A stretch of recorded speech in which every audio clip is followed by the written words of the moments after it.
Good morning.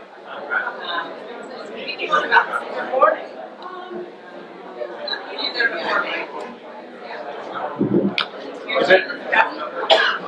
Good morning. Okay. I'm glad everybody's enjoying the coffee and the breakfast, but we're going to get started in the interest of getting you back to your day jobs. Good morning and welcome. I'm Laura Gamble. I'm the chair of the Baltimore Community Foundation's Board of Trustees, and I'm happy to see BCF fund holders, donors, and professional advisors all here this morning. The investment of BCF's endowment is a crucial element of how the Community Foundation serves Baltimore, investing with a long time horizon and to secure the future of Baltimore is central to our deliberations about investments. We're really fortunate to have a group of distinguished investment professionals serving on our investment committee, and we'll introduce them later, but later during the presentation, but you can find their bios on pages 10 and 11 of the meeting material.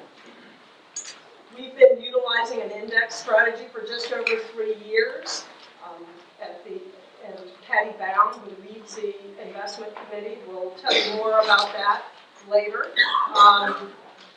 A year ago, we reported that we were rolling out our impact investing strategy, and today we're going to share with you the financial and social impact of our early investments in that category. And we also have a very engaged impact investing subcommittee, which I think Patty will talk about later. But before we dive into investments, we have a special item on our agenda, which is to honor these professional advisors who promote philanthropy in their practice. Shanesha Sauls, BCF's CEO and president, and Rosemary Calderado, our director of gift planning, are going to do those honors. Thank you, Laura. I'm delighted to be standing here on behalf of a wonderful team who helped to plan and curate this morning. Particularly want to make sure that we express our appreciation to Patty Chiola, to Juliet Seymour, and a host of people who greeted you along the way. Also special thanks to my manager. So I stand here with my colleague, BCF's Director of Gift Planning, Rosemary Calderado, who most of you know. Rosemary is, among other things, our primary point of contact for our professional advisors, helping them to serve their clients by partnering with the Baltimore Community Foundation. Our Professional Advisor Recognition Society is the Baltimore Community Foundation's way of recognizing professional advisors who demonstrate a commitment to the community by working to advance philanthropy and encourage charitable giving across Baltimore. There's such an amazing group of people in this society, and I encourage you to read the entire list in your program. I know that we have some members here with us today, and I'd like to recognize them and ask them if they would do us the honors of standing. First, conducted just last year, Crystal Alfred Cooper of Law and Associates.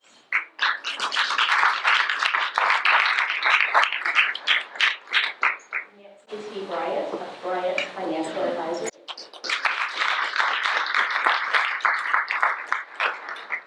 Chester H. Hobbs IV, Bodie, Delina, Thomas, Riddle.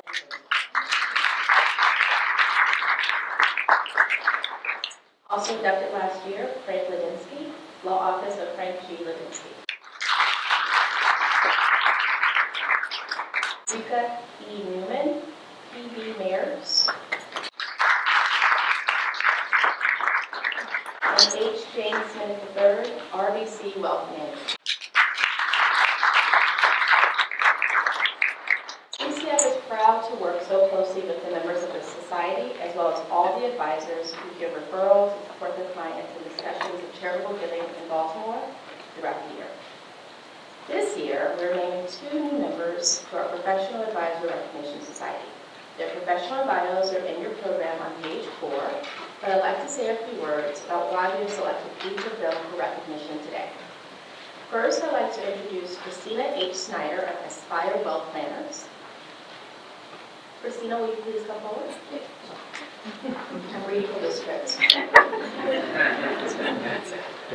Christina is well known for her ability to connect people and causes in ways that enhance relationships and outcomes. With more than 20 years of experience in financial services, as well as a wealth advisor, certified financial planner, and a certified IRA services professional, CISP, she works tirelessly to help people achieve their goals in life, including how to support causes they care about.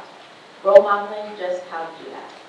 A dedicated volunteer, the organizations she's worked with are many and include Women in Insurance and Financial Services, the Untitled and the STEWART Society. She is committed to inspiring change through both her personal and professional lives, helping her clients develop financial plans that go far beyond the investment component. She's been a great partner to BCF and to Baltimore, and it is our privilege to recognize her today.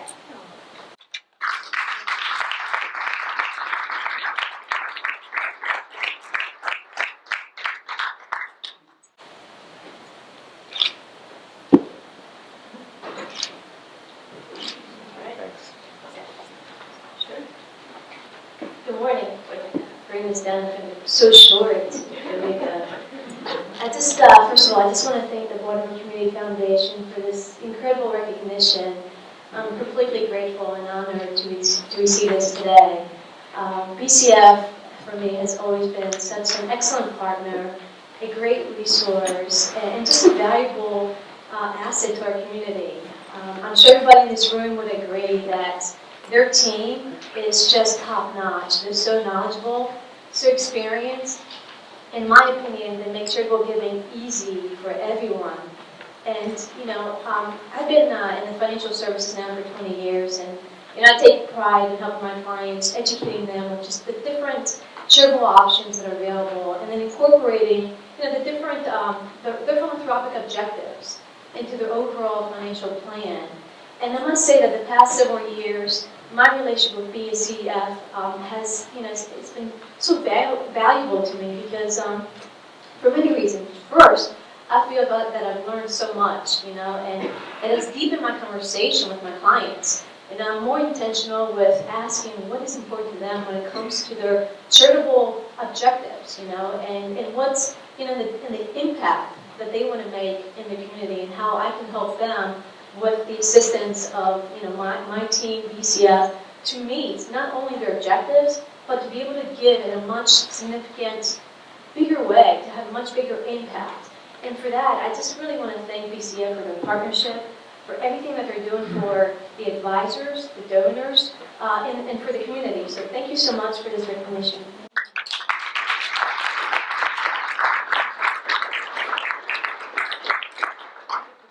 We are pleased to honor the spirit of philanthropy in your work. Next, I'd like to introduce Robert C. Young of Stewart's plant in BLUMENTHAL. Oh, you're good. You need to come forward. Bob Young personifies commitment to community. From his leadership of Boy Scout Troop 1910, where his son achieved the rank of Eagle Scout, his training and work as a mediator, designation as a fellow in the American College of Trust and Estate Council, and to his more than 30 years as an estates and trust attorney. Bob has made an immeasurable impact on the lives of his clients and the Baltimore region. He is a member of the American, Florida, and Maryland State Bar Associations with many writing, teaching, and speaking credits to his name, and is listed in Best Lawyers in America. Bob's consistent focus on service and philanthropy through his work and volunteer activities in many organizations continues to inspire. Thank you, Bob.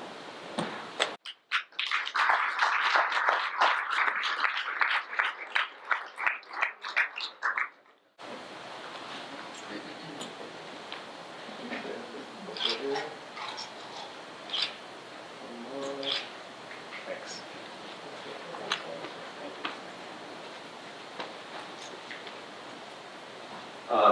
I want to echo most of what CRISTINA said about the Baltimore Community Foundation and the ability that they have to work with clients who want to do charitable giving. But I also wanted to take this opportunity to thank the people that sort of have contributed to my life at getting to this point in my career. And some of you know parts of this story because you've been a part of it. But the word that came to mind when I thought about this was serendipity, which the Oxford English Dictionary defines as an occurrence or development of events by chance in a happy or beneficial way. And that's happened a lot in my life. I didn't start out as a young child thinking I was going to be a lawyer. I grew up in a small town in upstate New York. In central New York, I was corrected. recently that upstate is the Adirondacks and that sort of thing. Central New York is where I grew up. And I thought it a great achievement that my parents would let me go far enough from home to come down here to Hopkins.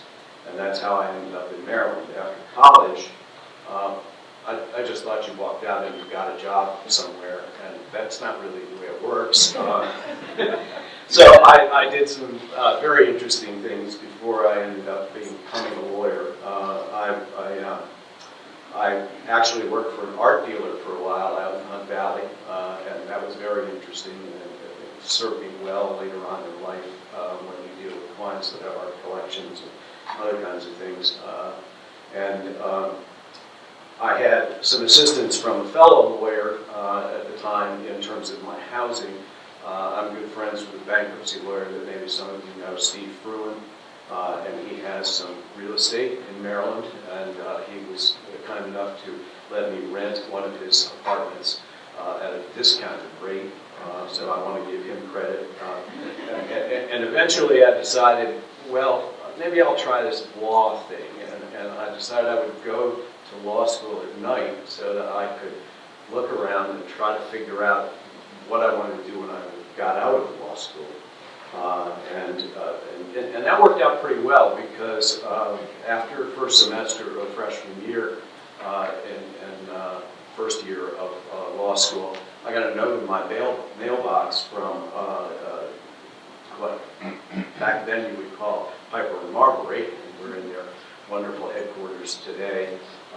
But at that time, this was an invitation from the folks in the estate trust department to come and interview. And what they had done as a practice of hiring young law students who were going to law school at night to come work as a legal assistant. And it turned out to be the estate and trust department. And so thank you to Stan Kleinfelter, who is one of your inductees here, and Sam Welschlager and good people at Piper and Marbury back in that day who hired me and began to teach me over the years about administering estates and doing estate planning and setting a fairly strong bedrock foundation for doing that. In addition to those folks, I want to thank a young, not so young woman anymore, who just retired from our firm, but who I have worked with on and off, and some of you may have had contact with over the years, Ann Hesselbacher.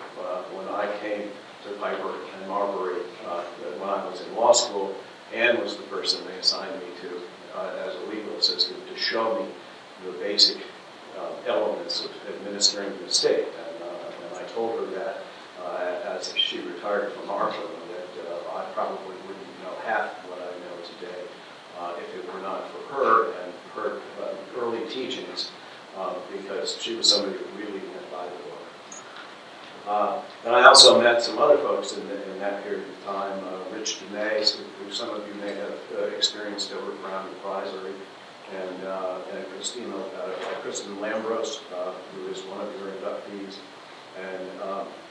and Charlotte Sherman. Charlotte Sherman was actually leaving Piper and Marbury when I got there and went over to First National Bank, where she was essentially in charge of the trust division there. Eventually, I wandered over across the street. We're talking about the old Piper and Marbury downtown. I wandered across the street and ended up working for Charlotte for a while. And then I came back across the street, across Charles Street, and ended up working for a while at a firm that's now known as Shapiro Share, where I got kind of another experience in my life, working with Ron Shapiro, Bill Carlson, John Baum, Ron Britzer, Ann Gordon, a great group of people, and I was the estate planning lawyer there. And then I got a phone call from Rich DeMay, who I've known from years past, and he was at that time at a firm, STEWART planning, BLUMENTHAL. And Rich said, well, would you be interested in coming over and talking to us about, coming and joining the firm? And I said, yeah, okay. And so I made arrangements to go over. And he said, oh, by the way, I'm leaving. And I said, what do you mean you're leaving? And he said, I'm going over to Brown Advisory, and which he did. And I believe he's now retired. Somebody can verify that for me. And I ended up going to Stewart Plant in Blumenthal, where I got the opportunity to work with some just top-notch estate planning attorneys. And I think many of you may know the reputation that Van Stewart and Mac Plant and Mickey Blumenthal had when they started the firm. And in addition, we brought Charlotte Sherman over from First National, M&T now, and a great crew of other partners, David Chavez, and I told you about Ann Hasselbacher and John Lastly, and Mickey is still practicing. Van unfortunately passed away a few years ago, and Mac retired. Mac is living the high life. And so that's what brings me here today, and I was talking a little bit with CRISTINA at the table. One of the reasons that I enjoy doing estate planning and estate administration is you get to work with people. Yes, there are technicalities, yes, there are contracts, sometimes there are disputes, but at the bottom of it, you're helping people plan for what they're going to do, whether their estate is large or small. You are going to help them with charitable giving if they're going to do charitable giving. You're going to help them in their real time of need when someone passes away and you have to administer the estate. And it has that aspect of personal contact and relationship with individuals that I'm not saying it doesn't occur otherwise in the law, but I've always found it satisfying. And one of the reasons I continue to do estate planning and estate administration and related planning. And thank you again for this honor.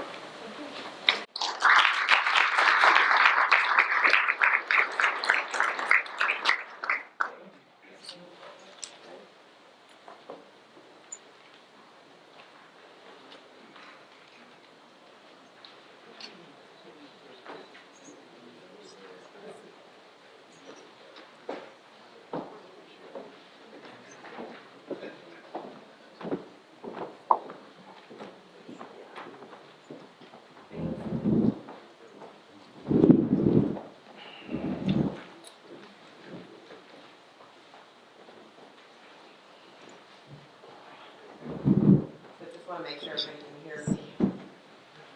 Great. I'm Patty Baum, and recognize a lot of people in the room from past investor briefings. I'm the chair of the investment committee at BCF, and we are so lucky to have a really talented group on the investment committee, and I think there are a couple of you who are here, but I'll just announce George Bunting, Cheryl Mickle, if you want to, Cheryl stand. Chip Morris, I haven't seen, Bridget Peterson, and Matt Weiskel. So this is a great group of people who I've been really fortunate to work with over the years. My presentation really has to do with the BCF pool, which is the longer-term pool that many of you are either invested in or have clients or associates that are invested in. This is for endowed funds. We do offer the BCF pool for people who have non-endowed funds, but who have a longer-term time horizon. And you might recall, I guess it's been now 3 years, when we announced that we were making a shift from active management to passive. So we wanted to talk a little bit about sort of the return since that time, and then a little bit about asset allocation before we get to the impact piece. So the last year ended March 31st. The pool was up 3.2%. As you know, we had kind of a rough fourth quarter last year. But we rebounded well in the first quarter of 2019. The pool was up 9.3%, just a little below our 9.5% benchmark, and I'll explain that in a second. The U.S. equity component, which is invested in the Vanguard Total Stock Market Index, was up 14%, matching the Russell 3000 index exactly. And our international index, which is also in Vanguard International, was up 10.2%, just slightly ahead of the Vanguard International benchmark. And our emerging markets also were slightly ahead at 11.3% versus 11.2% for the index. Our bond portfolio, which you may recall is broken down into two parts. One is traditional bonds, and that's in the intermediate Vanguard fund and the Vanguard total bond market, finished a little above our benchmark at a positive 3.2%. We were really lucky in the first quarter. It's interesting how, human nature all told everyone bonds were going to go down and interest rates were going to go up. And in fact, we got a little boost from our bond portfolio as rates came down in the first quarter. Our only real area of underperformance in the total fund was in our impact pool, which, as you know, we're just in the process of deploying. So we had, at the time, at March 31st, we still had about $800,000 in cash in that pool.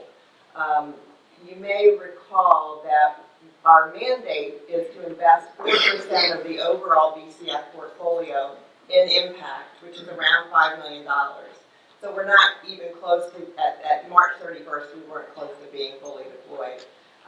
You probably also know that once you make a commitment to an impact investment, it does take time to draw up loan documents and so forth, but we're getting closer to our mark, and by the end of this year, we should really have a good bit of it deployed.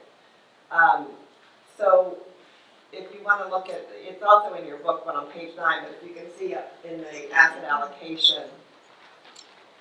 So our target asset allocation is at 38% U.S. equities, 25% international equities, 7% emerging, and so our total equity piece is 70%.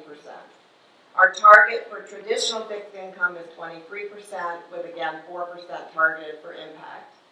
And then we keep a 2 to 3% cash position. We are in an interesting situation when you're in a community foundation pool in that you're constantly being asked to give out dollars, which is why people are with us a lot. So we know that we have to keep a cash position. And that cash position is always going to have us just slightly behind a fully invested benchmark or index. So I've said this before, but it bears repeating that when you're investing for an endowment or for somebody, a pool like BCF, we have to act like we're 25-year-olds, right? We have long-term objectives. We want to make sure your funds live on in perpetuity, but we also know that we have like a little bit of a spending habit. So as a 25-year-old may do. So we have to be aware constantly that we will be asked to give out funds. So this is why we do keep an appropriate level of cash and liquidity. So the other thing just to mention that I've talked about before is that by going with this passive strategy and by having a target asset allocation and by making sure we are very clear about our rebalancing discipline, we're sort of taking the human nature out of the process. There's so much noise in the media. There's so many geopolitical issues going on. There's just a lot of reasons why it's easy as a human being to make investment decisions. And we're really trying as a committee to just be aware of what those issues are, but also just rebalance and stay disciplined to the target. If we decide that we need to change the target over time, certainly we can do that. But right now, we're really clear about our focus is to sort of take human nature out of decisions. This allows us to pare back a little when the market is up a lot, and it allows us to put assets in when the market's down, when maybe we wouldn't think it was the best idea. So now I want to get to the part of the program that I know you guys are more interested in than this, and that is our impact pool. So I think back about the last few years and our decision to do this. And in the past, we've had panels of our subcommittee. We've had other people, members of the investment committee. But we thought it would be really good this year to have you really hear from the folks who are doing the work.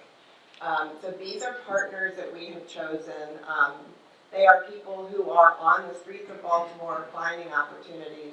And it's really exciting, I think, to hear what they're doing on your behalf. So I just want to take an aside to say, let's face it, racial inequality is inextricably connected to nearly every single social challenge that traditional philanthropy faces today.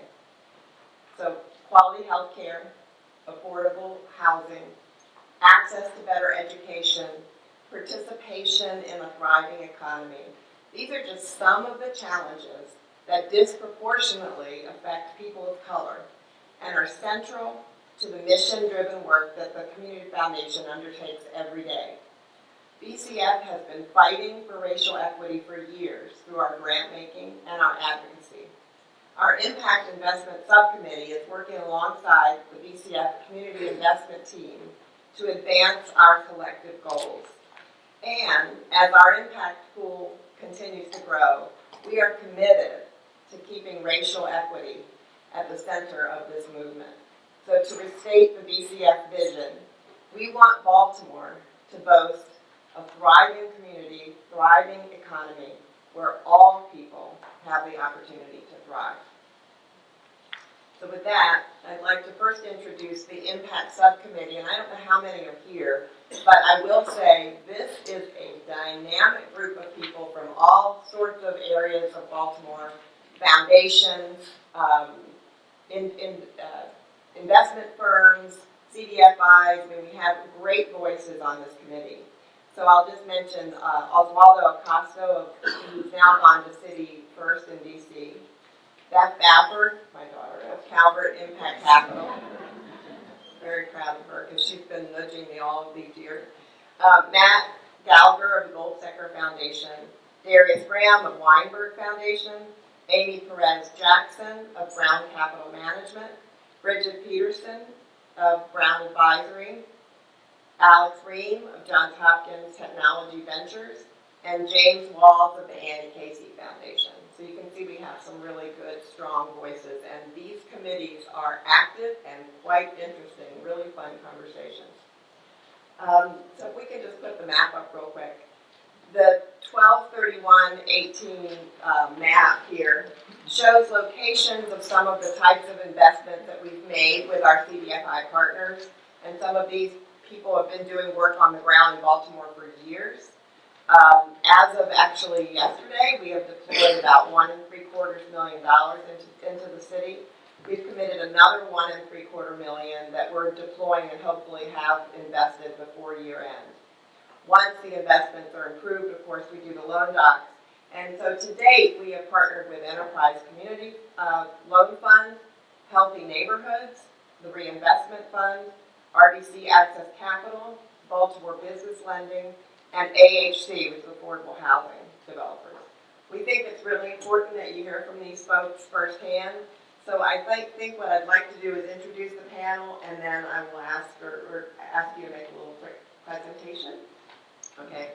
So first we have Catherine Banat from RBC Access Capital, and sitting next to Catherine is Dana Johnson from the Reinvestment Fund, and Mark SISSMAN from Healthy Neighborhoods. And unfortunately, our fourth panelist, Bonnie Crockett from Baltimore Business Lending, has had a couple of accidents, and so she is going to be appearing on video because she hasn't been able to be here today. So let's just start with Catherine. I know that RBC Access Capital, the mutual fund, really is trying to align your assets with a portfolio of mortgages and to achieve market rate returns, but also to have social impact. So Catherine, can you tell us a little bit more about sort of the targeted neighborhoods and what you're working on in Baltimore? Sure.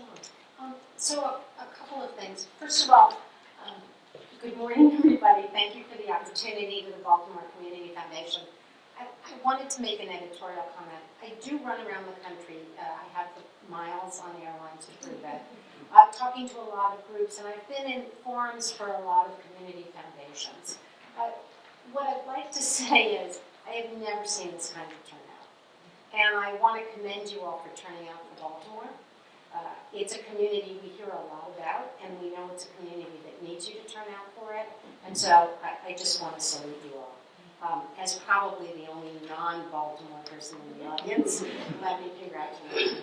I'm Catherine Banat. I'm the Managing Director of Responsible Investing at RBC Global Asset Management, and as Patty said, I'm here to discuss the Access Capital Community Investment Fund that you've trusted us with. And I thought, Patty, I'd just talk a little bit about what it is because it can be confusing. And what we do is we direct capital to low to moderate income communities and families through a highly liquid, high-quality fixed income vehicle. It's a mutual fund, and it invests in government and agency-backed securities, generally things that are already in people's portfolios, except they're not being targeted to these communities. And one of the things that's unique about this fund is you actually can be in a commingled vehicle with a commingled return, but you get to say, I want my dollars to go to Baltimore, or any other area, but here we're talking about Baltimore. And so you're getting the commingled return, but you can tell us you want to go get your dollars to Baltimore. We measure impact in a couple of ways. We look at the number of low to moderate income families that we support in their single family mortgages. And what we mean is people who earn 80% or lower than the area median income. We measure how many multifamily affordable housing buildings we finance or contribute to the financing for, and they need to be 51% or more affordable units. We measure the number of projects and outcomes that we invest in, and we also do some small business loans in low to moderate income communities, and we try to track the job statistics there as well as the businesses. In the portfolio for the Baltimore Community Foundation, we are invested in some single-family mortgages. Everyone earns 70% or less of the area median income, and in 2 multifamily apartment buildings, and we'll talk more about that later. Great. Thank you. So I think now we're going to have Bonnie speak, but before we get to that, I just want to say, so Bonnie Crockett is with Baltimore Business Lending, which is an offshoot of Baltimore Community Lending. And Baltimore Community Lending has been supporting the revitalization and strengthening of underserved communities in Baltimore for years. And they started this lending arm, which is really designed to give access to capital to those people who can't necessarily get access through banks. When we did focus groups years ago, we learned that one of the very biggest issues for people in Baltimore was getting loans, and often they weren't eligible for bank loans. So, hi, I'm Bonnie Crockett. I'm the director of Baltimore Business Lending, an innovative new loan program to bring access to capital to challenged neighborhoods in Baltimore City. We are a wholly owned subsidiary of Baltimore Community Lending, which has been bringing capital into neighborhoods for real estate and construction loans for 30 years. They recognize if they're going to transform neighborhoods, they need small businesses. They need products and services. They need jobs. They need entrepreneurs. So they built Baltimore Business Lending around the challenges to small business lending in Baltimore City. We pulled together 40 bankers, small business lenders, community advocates, and others to find out what are the real barriers to credit in Baltimore City. At the same time, we had access to data from Calvert Impact Capital study of small business lending and a comprehensive study done by Johns Hopkins 21st Century Cities. All the data and all the anecdotal evidence pointed to the same thing. In Baltimore City, small business loans from $5,000 and up require 100% collateral, and small businesses simply do not have it. So we make small business loans from $10,000 to $150,000 to entrepreneurs with reasonable credit and great ideas, but insufficient collateral to qualify for a traditional business loan. Now, we have 2 products. The emerging loan product is $10,000 to $50,000 for startups and young businesses, and the growth loan is $50,000 to $150,000 for existing businesses who are successful but can't take advantage of an opportunity because they have insufficient collateral. When we decided to roll out this program, we didn't want to compete with the other small business lenders in the market. We wanted to collaborate with them. So you can get a small business loan through Baltimore Business Lending directly or through one of our several collaborating originators. We also collaborate with other technical assistance providers throughout the city who provide the small business training for us.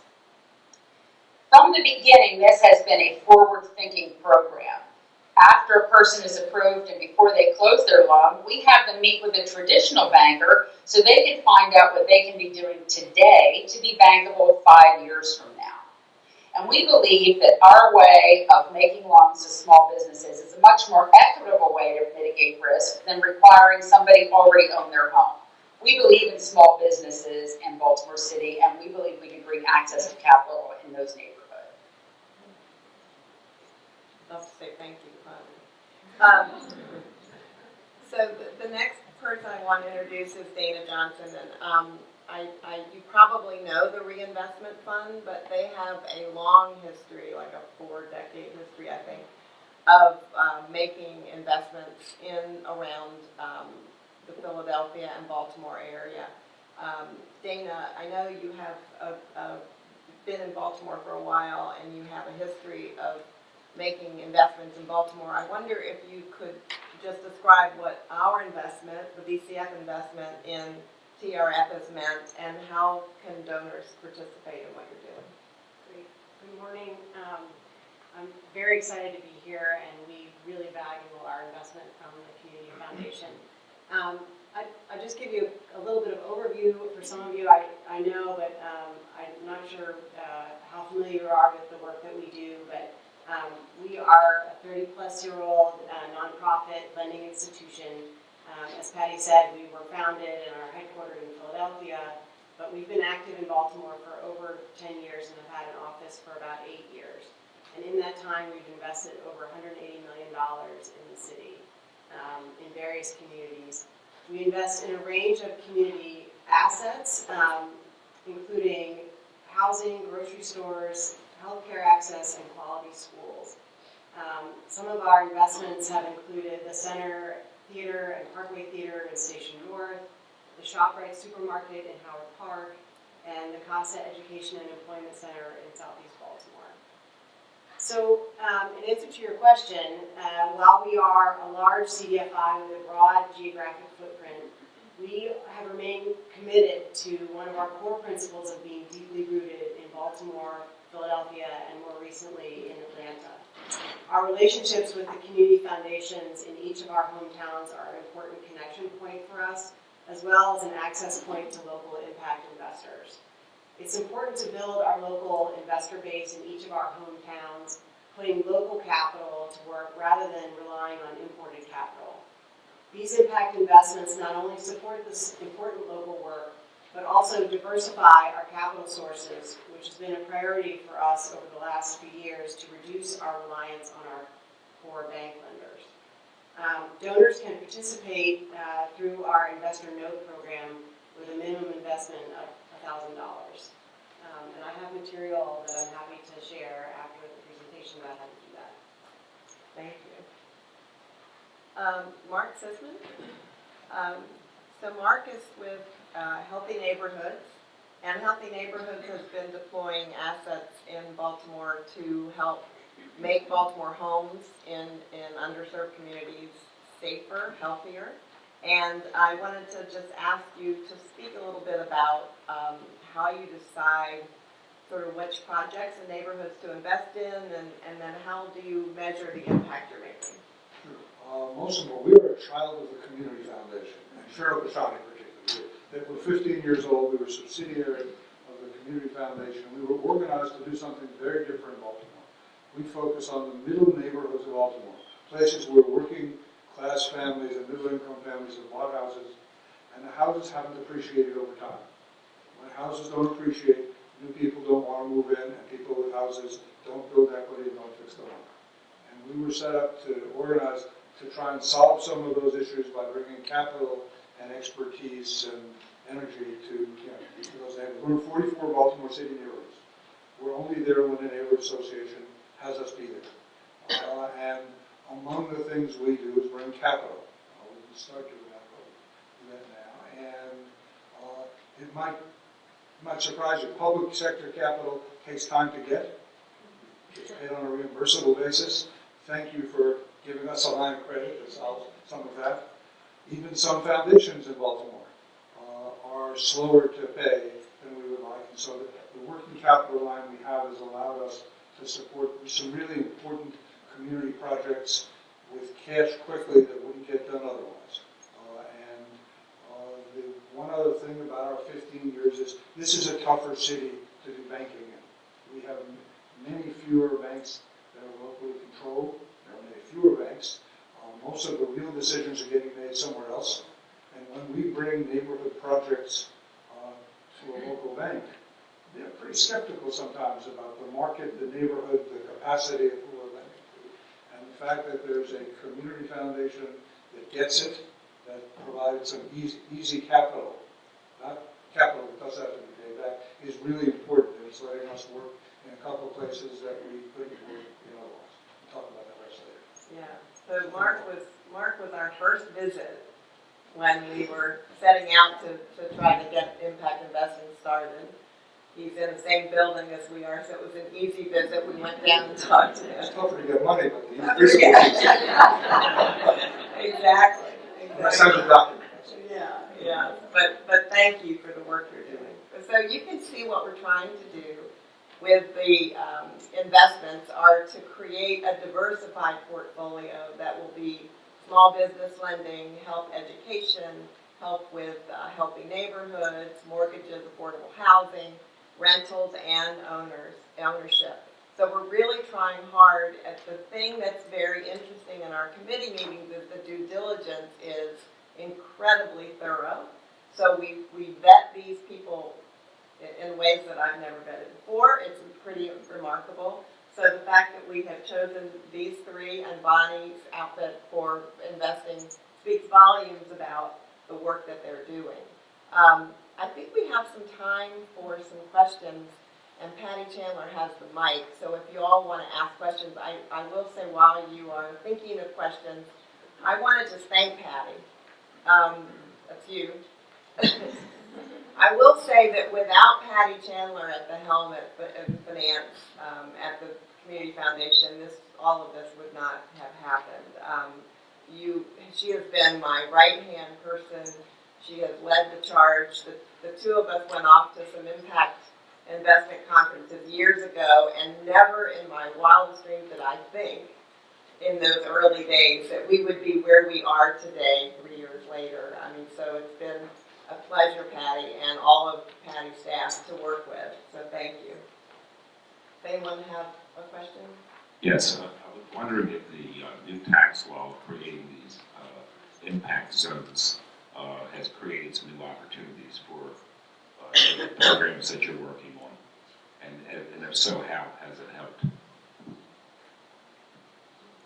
A long time ago, I got to do some of the first low-income housing tax credits in the country, and I learned never be first. It's very expensive and time-consuming. A lot of what I get to work on in neighborhoods is pretty small stuff, and I'm not sure that tax-driven investments work for most of it. So we're waiting and watching. Yeah, I can add just one item on that. The conversations around the country for the community foundations has been how we can advocate for the neighborhoods to make sure that these opportunity zone projects help them and don't hurt them, and we're still trying to figure that out with some of the other communities.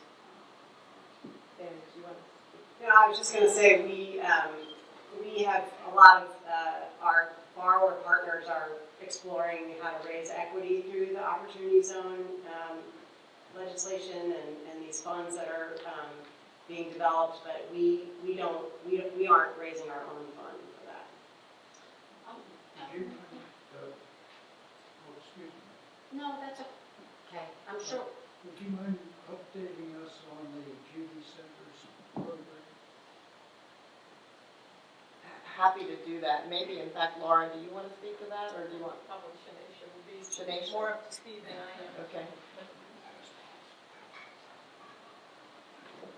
Thank you for the question. So this is another kind of investment where we're investing in people. We're thrilled to say that the latest kindergarten readiness assessment that's given throughout the state showed that Judy Center participants were 55% ready for kindergarten compared to their peers in Baltimore City, who were unfortunately 39%. We also surpassed the state average of 47%. And so I give you those numbers, 55 for Judy Centers in Baltimore City specifically, 47% in the state. in the city to show that investments and high-quality daily early childhood with wraparound services that connects families to resources and opportunities to develop healthy relationships with their children works, and it defies the odds and the expectations for what we have for children living in the most needy communities. And so that's a brief update, and happy to connect with you to talk more. Thank you. Are there any other questions? Can we introduce the question that we posed to Bonnie? So I can have her respond to this. One of the challenges for small businesses Okay, sure. is the fact that they can't find necessarily the access to capital. And that was part of the challenge that we asked that community to address at Baltimore Community Lending. Reaching the small business owners who could use our help has been a challenge because these folks have been told no so many times, they've stopped asking. So we decided to take it to them. We started out by reaching out to business bankers at all the traditional banks, but we weren't getting the referrals. And it took us a while to realize the folks that we can help never get that far. They get stopped at the door. So when we started talking to branch managers instead of business bankers, the referrals started coming in from the banks. We also do outreach to the Main Street organization in the various neighborhoods, to community development corporations across the city, to the many new maker spaces in the city, and incubator spaces in Baltimore City, and we've met with every one of them as well. We also get quite a few referrals through our technical assistance providers, folks who went to them first to learn how to write a business plan or learn how to develop financials, who were then ready to start a business and were looking for capital funding. But we wanted to make sure that we weren't leaving anybody out. So we hold what we call Coffee with Capital events. And every 3 months we go to a different neighborhood, we have coffee, we have donuts, and we talk about Baltimore Business Lending. We tell them about the program, we bring all of our collaborating partners in, and the small businesses in those neighborhoods can talk to everybody involved in the process and see if it's something that might work for them. We've held them on Pennsylvania Avenue with the Shake and Bake, at Cherry Hill, in the library, and at Openworks on Greenmount Avenue. And I have to say, even we have been surprised at how successful these events have been. It's very dynamic and electric atmosphere. Everyone has been really serious about what they're doing, very interested in learning more about it. And they've also networked with each other, and small businesses have talked together at these events and come up with some collaborative ideas themselves. So we're going to keep taking it on the road. Every 3 months we'll go to a new neighborhood where we can go right to the people who can use our help throughout Baltimore City. Thank you very much. We have a question over here. So my question from Mr. SISSMAN is this, and that is, how do you measure success in terms of upgrading the community? So you say that you bring capital and energy and so on. How are you measuring that success? Two things. Well, one is we look at home values, and our values in the neighborhood going up, more sales going up. It's a very simple measure in the multiple is if they are, and as people want to live in this neighborhood, there's competition for houses. That's one positive. It's very measurable. I can tell you that in Edmund Gardens, over near the old Memorial Stadium, that neighborhood really got hurt by the recession and foreclosures. And median sales prices went down from 120 down under 100. Today the market is more like 150. That says something good is going on. We also look at neighborhood activity. We fund a lot of marketing activities and gardening and block projects. And if people are energized in their neighborhood, good things are going on. This isn't the most university-based, insightful research, but it does give us a sense of what's going on. And that's how we measure. So out of the 44 neighborhoods, every year you look at how many have really improved, It's more like every 18 months. We know places where we made a really big impact, and we know places where we haven't. Sometimes we stay in places. Bel Air Edison's a great example of that. That neighborhood in northeast Baltimore has been harmed by every real estate scam known to man 40 years. And we've stayed there because, one, we're helping people buy and fix up. The second is we act as a pretty good lever against the banks who are selling to investors. And we push on the city government, which is really partly a fault because investors buy houses in Bel Edison and use Section 8 vouchers to serve low-income rental people. And they're buying from banks that are foreclosed at roughly 50% of the face value. So some of our foundation supporters have said, you will never leave Bel Edison even though the measurable impact isn't as good. Thank you. Sure. Hi, thank you so much for the great panel. I just, to wind it back just a little bit, so you said about 4%, $5 million. Are these the only 4 strategies, or not? What are others? How do you allocate the pool among the different community partners? How is that decided? Great, thank you. Well, we have a pretty big pipeline. So the word started getting out that we were in this business, and so we've got an interesting pipeline. We just made a commitment, $1 million commitment to AHC, so that's another one. They're an affordable housing apartment developer, and they have developed or are developing 8 different properties in Baltimore. What sets them apart is that instead of just going in and developing these apartments, they set up these sort of community programs and help people with financial literacy, and they set up programs for kids and programs for elderly to try to, they stay in the development to try to create community, which is what they feel is the way that enhances the development. So they work hard to set up sort of a community bonding and parties and barbecues and that kind of thing. They've been active for years in the Washington, D.C. area, and so we're looking, though, for targeting Baltimore, and so they have made a commitment to Baltimore. Another one that we're looking at is Working World, which is like a co-op doing some small business lending. And we've turned down some. We've also looked to do a partnership with Harbor Bank. That's in the process. We're working on some documents with them. There are constantly people coming. I will say that Patty and her staff at BCF do a great job of early vetting, and then they bring, after doing a lot of due diligence, they bring it to the the impact subcommittee, where we scrub it, usually send it back for questions to get more answers, and then it goes to the investment committee for approval, and so that's sort of the process. But I will say we have a pretty good pipeline right now. Thank you. I wanted to know if there was a correlation with the increased value of the home and the school system's performance as well. Not yet. We're working with the Community Foundation in 2 neighborhoods where we're both active together. One in Reservoir Hill, where we've invested $24 million of housing money. There's a brand new school called Dorothy High School. And the challenge in that neighborhood now is whether the working and middle income people there choose to stay and send their kids to school. I think we've gone from making a huge impact in the environment of Reservoir Hill to being challenged about how we get inside the 4 walls of that school to create leadership that is responsive more broadly.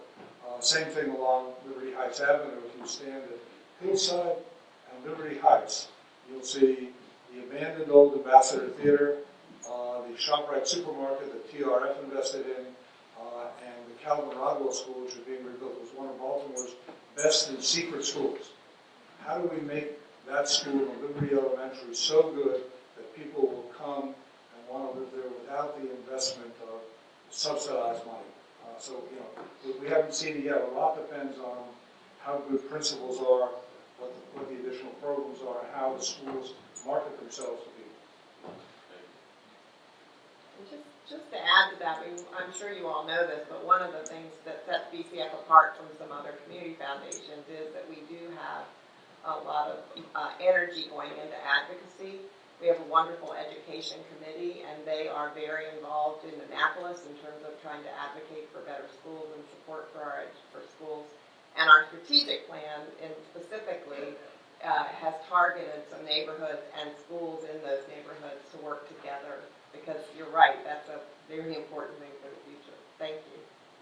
Yeah, I have a question for Catherine. In your experience, how would you say impact investment funds in Baltimore compare to what's available in other cities throughout the country?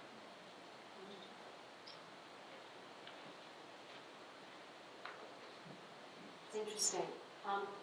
I don't know the answer to that to the same extent that I would like to, which is why I paused for a moment. I think that there's a lot happening in the community. I think one of the things that's different about Baltimore is I think there's a greater level of frustration. And Patty and I are actually, Patty's both passionate and tenacious, Patty Chandler, and we were having dinner after conference, and you know, we're really trying to think and use some of the models we're trying to create around the country to focus on small businesses here, because she's convinced us that that's a place we need to create a focus. And we'll send you all the article when it's been written. Our media team is collaborating with us. And I think there are models out there that are developing. I think the Reinvestment Fund sees that as well. And so bringing those models to Baltimore and keeping them on the radar screen. And as we're creating models in other cities, it's thanks to Patty that I'm bringing them. I'm keeping Baltimore in mind. Oh, actually, there's one other thing I want to point out, since I have a moment before Patty gets the cane. I think one of the things that I'd like to say is we talk a lot about the fact that there are about $400 billion worth of donations in this country, but the liquid markets are $77 trillion. And so I'm really going to create a call to action as well here to think about that $77 trillion that you look at every day or every week or every month, because really what we're trying to do is create models that can start in the $400 billion but move into the $77 trillion. And we believe that's how we're going to solve some of these problems. Thank you. Yeah.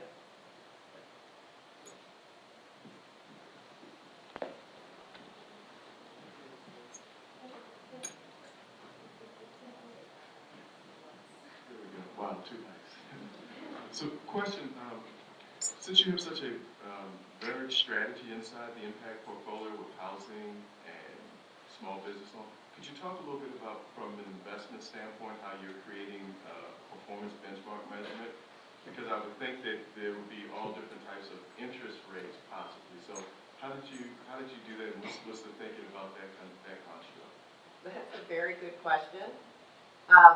We are targeting a 3% return.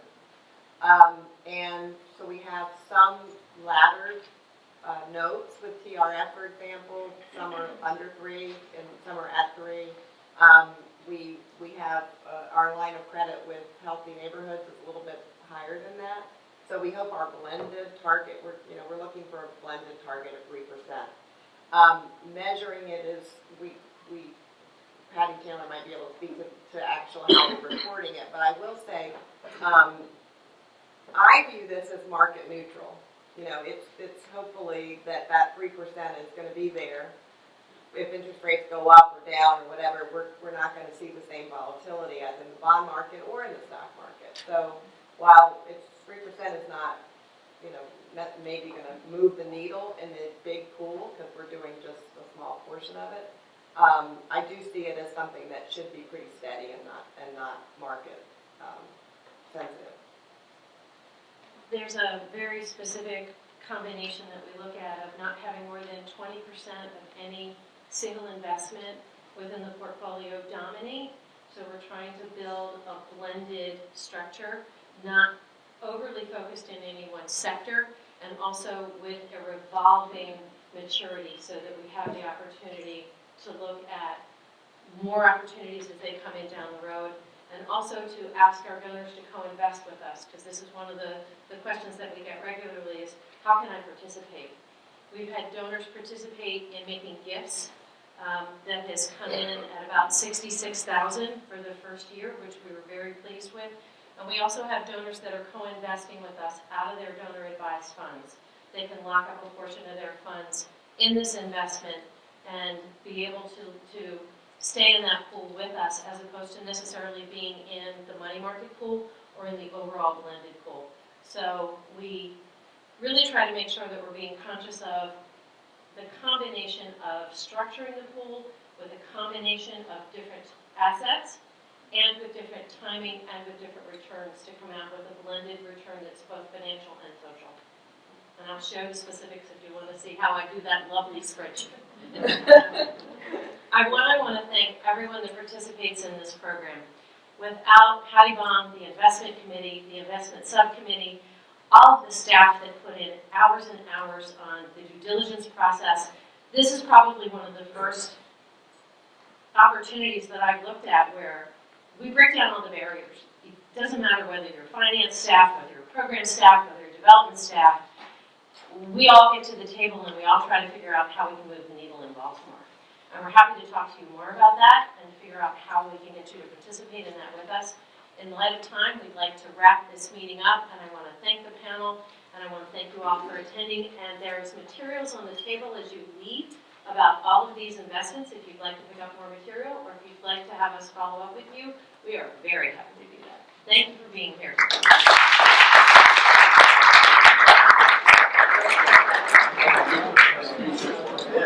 Thank you.